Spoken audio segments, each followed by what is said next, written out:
जो अगर क्वेश्चन आप ऑलरेडी कर चुके हैं तो आंसर देख लो इसका। It will be option D. Question क्या है? The Q value of a nuclear reaction and kinetic energy of projectile particle के पी आर रिलेटेड एज। थोड़ा सा डायग्राम वगैरह बना लें तो कुछ ऐसा कि हमारे पास सपोज करिए एक न्यूक्लियस है ए, वो अभी कहीं जा नहीं रहा है, उसका वेलोसिटी जीरो है, momentum, kinetic energy all these are zero, और इसमें कोई रिएक्शन हो भी नहीं रही है, लेकिन होगी रिएक्शन। क्यों? क्योंकि हमने क्या किया, एक पार्टिकल पी एज्यूम किया और उसको ए की तरफ छोड़ दिया, प्रोजेक्टाइल लिखा है ना, प्रोजेक्टाइल। तो ये आपका पी है ना, जो प्रोजेक्टाइल पार्टिकल है, ये ए को जाके जब हिट करेगा तो ए एक्साइटेड स्टेट में आएगा और फिर यहाँ पर एक नया प्रोडक्ट बन सकता है, या प्रोडक्ट साइड में दो छोटे छोटे न्यूक्लियाई आ सकते हैं, आप जो चाहे वो कर सकते हैं। सबसे आसान तो होगा कि ए और पी को मिला करके एक आप कंबाइन न्यूक्लियस बना लो, लाइक एक्स। ठीक। तो यहाँ पर क्वेश्चन में क्या दिक्कत रहती है या थ्योरी में क्या दिक्कत रहती है अमूमन लोगों के साथ, कि जो क्यू वैल्यू को डिफाइन करते हैं वो तरीका कंप्लीट नहीं रहता है। तो आप यहाँ पर समझें कि कोई बॉडी का जो एनर्जी होता है, जब हम न्यूक्लियर फिजिक्स पढ़ रहे होते हैं तो इतनी अकल आ चुकी होती है कि हम ठीक से समझ पाते हैं कि बॉडी का काइनेटिक एनर्जी ये अलग बात है और बॉडी की टोटल एनर्जी एक अलग बात है। बॉडी अगर कोई मोशन में नहीं है, रुकी हुई है, वी ज़ीरो है, तब भी उसमें काइनेटिक एनर्जी, तब भी उसमें एनर्जी होती है, एंड उसे कहते हैं रेस्ट मास एनर्जी। तो यहाँ पर ए जो कि वी ज़ीरो है उसका, इसका मतलब ये नहीं कि उसमें एनर्जी नहीं है, उसमें एनर्जी है, एम ए सी स्क्वायर, ये है उसकी रेस्ट मास एनर्जी। हाँ, अगर ये आपका जो ऑब्जेक्ट है ये चल भी रहा होता तो ये एनर्जी तो रहती ही रहती, अपार्ट फ्रॉम दैट उसमें काइनेटिक एनर्जी भी आ जाती। ठीक है। तो यहाँ पर हम इस वाले पर अगर हम बात करें तो ओनली रेस्ट मास एनर्जी है और काइनेटिक एनर्जी नहीं है। फिर भी आप चाहो तो लिख लो के ए, बाद में हम के ए को जीरो ले लेंगे।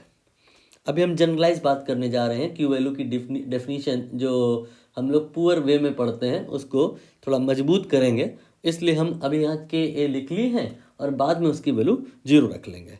अभी हम पार्टिकल पी की बात कर रहे हैं, तो पार्टिकल पी में यहाँ पर स्पीड दिखाई गई है, काइनेटिक एनर्जी और मोमेंटम सब इसमें होगा, लेकिन ये सब नहीं होगा तो भी जो एनर्जी होगी that will be rest mass energy, ये होगा एम पी देन सी स्क्वायर। ठीक है।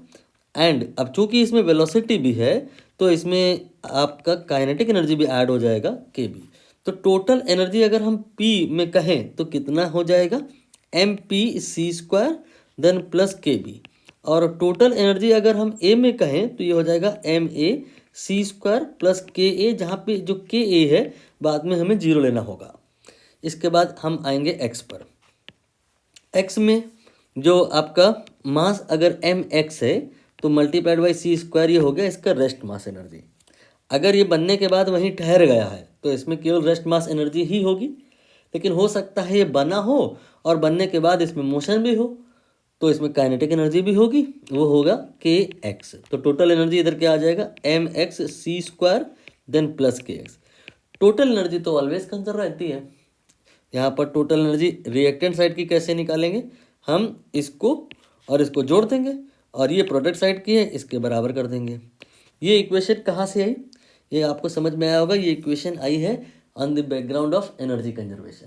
नाउ इसी इक्वेशन को हम रीअरेंज कर सकते हैं। वो कैसे कर सकते हैं, इस वाले टर्म को लेफ्ट में ले आएंगे और जो काइनेटिक एनर्जी वाले टर्म है वो हम राइट में ले आएंगे। तो ये हो जाएगा M P then M A, ये आपका हो गया, और ये हो गया सी स्क्वायर, एक्चुअली मैं कॉमन लेने वाला हूँ, देन माइनस एम एक्स, देन यहाँ पर हो जाएगा सी स्क्वायर इक्वल टू ये हो जाएगा के एक्स, देन माइनस के बी, देन माइनस के ए।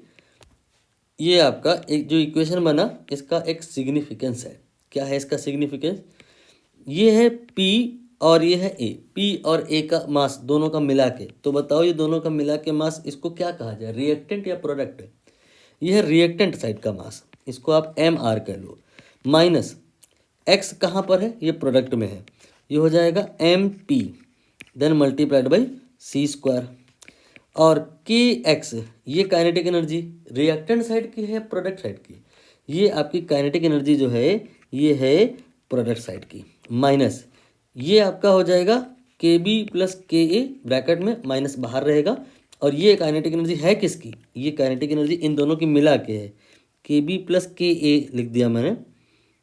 ठीक है, इसको वैसे मुझे पी लिखना चाहिए था, यहाँ पर थोड़ा सा कर लें करेक्शन, यहाँ पे पी कर लो, यहाँ पे पी कर लो, तो ये आ गया आपका के पी, या हो गया के पी और यहाँ हो गया के पी, तो के बी और यहाँ पे हो गया पी, ये हो गया ए, तो के ए प्लस के पी ये हो गया total kinetic energy of this plus that, you can see ये रिएक्टेंट साइड का हो गया, तो ये हो गया रिएक्टेंट साइड का। अब आप देखिए यहाँ पर ये जो लिखा है ये है मास रिएक्टेंट साइड का माइनस प्रोडक्ट साइड का, और ये क्या है काइनेटिक एनर्जी उल्टा हो गया, प्रोडक्ट साइड का माइनस रिएक्टेंट साइड का, बात वही है, इसी को कहा जाता है क्यू वैल्यू। तो दरअसल हम लोग क्यू वैल्यू जब पढ़ते हैं इस बात पर तो फोकस ही नहीं करते, इसी को कह देते हैं कि ये होता है delta M multiplied by C square, और यही होता है क्यू वैल्यू। लेकिन हम इस चीज़ को जैसे पढ़ते हैं वो कंसिडरेशन में नहीं ला पाते। आपका जो क्यू वैल्यू होता है वो मास के टर्म में भी डिफाइन हो सकता है, जो मास में M R minus M P defect हुआ है, जो प्रोडक्ट का मास कम हुआ है, multiplied by c square will be q value, and also we can define q value in terms of we can say kinetic energy। Product side का kinetic energy अगर बढ़ गया है तो के पी माइनस के आर कर देंगे, तो प्रोडक्ट साइड का kinetic energy compare to reactant side का ये होता है क्यू वैल्यू, राइट। अब हम यहाँ पर अपने क्वेश्चन में आ जाएं, यहाँ पर हम क्या करेंगे के ए को 0 रख देंगे। क्यू वैल्यू का जो फॉर्मूला है हम इस वाले को पिक कर रहे हैं, Q जो हो जाएगा दैट विल बी के पी माइनस के आर, प्रोडक्ट साइड का जो काइनेटिक एनर्जी है वहाँ पे तो केवल x थे, और रिएक्टेंट साइड पे दो लोग हैं, एक A है और एक P है, और हमने इसको 0 कर देना है, तो जो Q होगा दैट विल बी के एक्स देन माइनस के पी, तो यहाँ से जो Q आएगा देन प्लस के पी आएगा दैट विल बी के एक्स। इसे आप क्वेश्चन की तरफ ले चलो, और अब बताओ कौन सा आंसर सही होना चाहिए। Q प्लस के पी यह आपने साबित कर दिया है कि के एक्स के बराबर होगा प्रोडक्ट साइड की काइनेटिक एनर्जी, जो कि चाहे कुछ भी हो जाए कम से कम 0 तो होगी ही, काइनेटिक एनर्जी किसी का भी नेगेटिव तो नहीं हो सकता ना। तो यहाँ पर ये जो काइनेटिक एनर्जी है will always be positive, so we can say that ये जो क्वांटिटी है Q प्लस के पी या के P plus Q will always be greater than 0। तो यहाँ पर के P plus Q greater than 0 is in D option correct हो जाएगा।